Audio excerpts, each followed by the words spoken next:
तो दोस्तों आज हम फिर लेकर आए हैं आपके लिए देश और दुनिया की सभी ताज़ा और बड़ी खबरें। आज की सबसे पहली और बड़ी खबर हम आपको बताएंगे।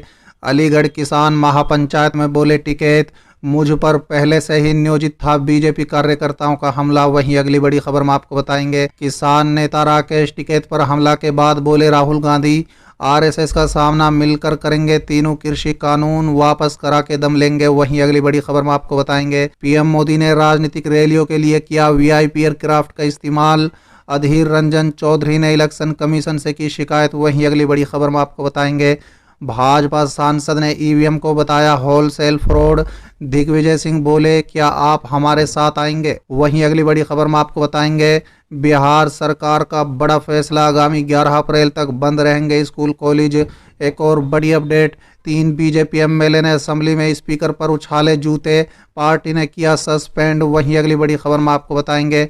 हाथ को मिला सीएम का साथ, असम में कांटे की टक्कर। एक और बड़ी अपडेट, लाठीचार्ज के विरोध में किसानों ने जाम किया NH9, पूरे हरियाणा के मार्ग बंद करने का अल्टीमेट। तो चलिए देख लेते हैं आज की पहली बड़ी खबर। अलीगढ़ में किसान महापंचायत में बोले टिकैत, मुझ पर पहले से ही नियोजित था बीजेपी कार्यकर्ताओं का हमला। दरअसल दोस्तों, केंद्र सरकार के 3 नए कृषि कानूनों के खिलाफ आंदोलनरत भारतीय किसान यूनियन के राष्ट्रीय प्रवक्ता राकेश टिकैत ने कहा है कि राजस्थान के अलवर में उन पर किया गया हमला बीजेपी कार्यकर्ताओं द्वारा पहले से ही नियोजित था। टिकैत ने कहा है कि इसे एक चुनौती और आंख खोलने वाली घटना की तरह याद रखना चाहिए। शनिवार को अलीगढ़ के भीमलखेड़ा गांव में किसान महापंचायत को संबोधित करते हुए टिकैत ने कहा है कि आने वाले समय में किसानों के सामने चुनौतियां ही चुनौतियां हैं, लेकिन हम पर होने वाले हमले अस्तित्व की लड़ाई में हमारे संघर्ष और संकल्प को मजबूत करेंगे। महापंचायत के बाद पत्रकारों से बातचीत में टिकैत ने कहा है कि हम मानसिक रूप से ऐसी घटनाओं के लिए तैयार रहें। बता दें कि शुक्रवार को राजस्थान के अलवर जिले में राकेश टिकैत के काफिले पर पथराव किया गया था। इस मामले में पुलिस ने एक छात्र नेता कुलदीप यादव को हिरासत में लिया है। दोस्तों बता दें, महापंचायत को संबोधित करते हुए टिकैत ने किसानों को कम से कम इस साल के अंत तक अपना आंदोलन जारी रखने के लिए मानसिक रूप से तैयार रहने का आह्वान करते हुए संघर्ष में जीत का दावा किया है। उन्होंने किसानों से सोशल मीडिया पर भी सक्रिय रहने का अनुरोध किया है। पिछले वर्ष नवंबर में किसान आंदोलन शुरू होने के बाद पहली बार अलीगढ़ में महापंचायत कर रहे राकेश टिकैत ने आरोप लगाया है कि प्रधानमंत्री कार्यालय से लेकर सत्ताधारी खेमे में कॉरपोरेट घरानों को मजबूत पकड़ है। कृषि कानूनों की आलोचना करते हुए उन्होंने कहा है कि इन कानूनों के तहत किसानों के नियमों और शर्तों से बाध्य किया जाएगा। उन्होंने दावा किया है कि इन कानूनों से किसानों के लिए अपनी पसंद के बीजों का उपयोग करना असंभव हो जाएगा और किसानों को इस हद तक हताशा होना पड़ेगा कि वो अपनी ज़मीन को कॉरपोरेट को बेचने के लिए मजबूर हो जाएंगे। चलिए अगली खबर। किसान नेता राकेश टिकैत पर हमले के बाद राहुल गांधी बोले आरएसएस का सामना मिलकर करेंगे, तीनों कृषि कानून वापस करके ही दम लेंगे। दरअसल दोस्तों, कांग्रेस के पूर्व अध्यक्ष राहुल गांधी ने किसान नेता राकेश टिकैत के वाहन पर कथित तौर पर हुए हमले की पृष्ठभूमि में शनिवार को आरोप लगाया है कि राष्ट्रीय स्वयं सेवक संघ यानी आरएसएस हमला करना सिखाता है।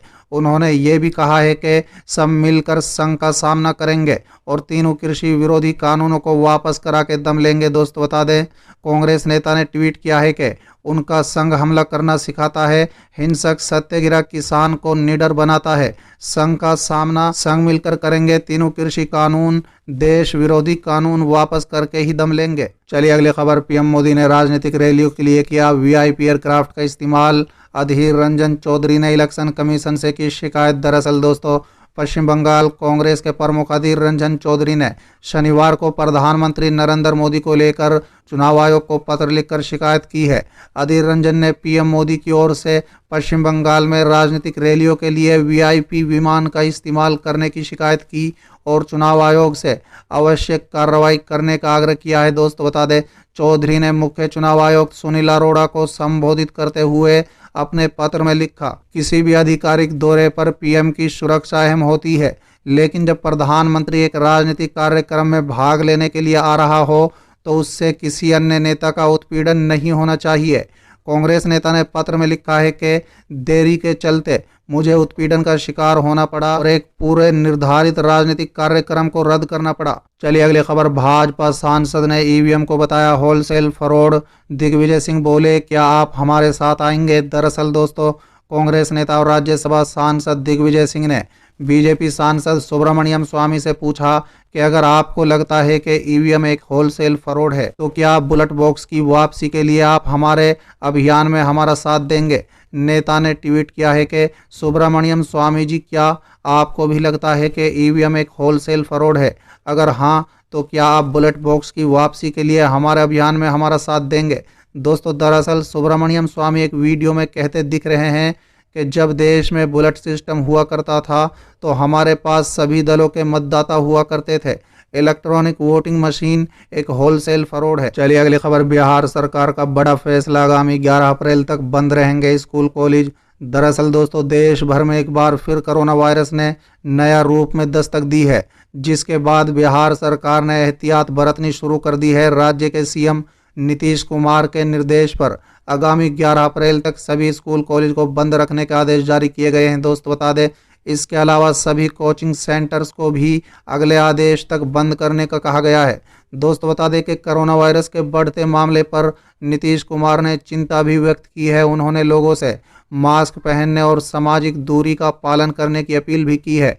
वहीं राज्य के आपदा प्रबंधन समूह की बैठक के बाद शिक्षा विभाग के अपर मुख्य सचिव संजय कुमार ने कहा है कि आगामी 11 अप्रैल तक राज्य के सभी शैक्षिक गतिविधियों पर रोक रहेगी।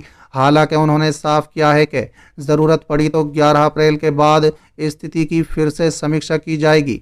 उन्होंने कहा है कि पहले से ही तय परीक्षा समय पर ही होंगी, लेकिन उस दौरान कोरोना प्रोटोकॉल का पालन करना अनिवार्य होगा। चलिए अगली खबर। 3 बीजेपी एमएलए ने असेंबली में स्पीकर पर उछाले जूते, पार्टी ने किया सस्पेंड। दरअसल दोस्तों, विधानसभा में स्पीकर पर जूते उछालने के आरोप में 3 भाजपा विधायक निलंबित। उड़ीसा विधानसभा में सत्र की शेष अवधि के लिए भारतीय जनता पार्टी के 3 विधायकों को निलंबित कर दिया गया है। दोस्तों बता दें कि उड़ीसा विधानसभा के स्पीकर सूरज नारायण पात्रे ने सदन में कुछ विधायकों को कथित मनमाने तरीके से विरोध के बाद जूतों के कथित रूप से हड़पने के बाद निलंबन का आदेश दिया। चलिए अगली खबर। हाथ को मिला सीएम का साथ, असम में कांटे की टक्कर। दरअसल दोस्तों, असम के विधानसभा चुनाव में छत्तीसगढ़ चुनाव की झलक भी नजर आ रही है। छत्तीसगढ़ की तर्ज पर यहाँ का मतदाता भी खामोश है।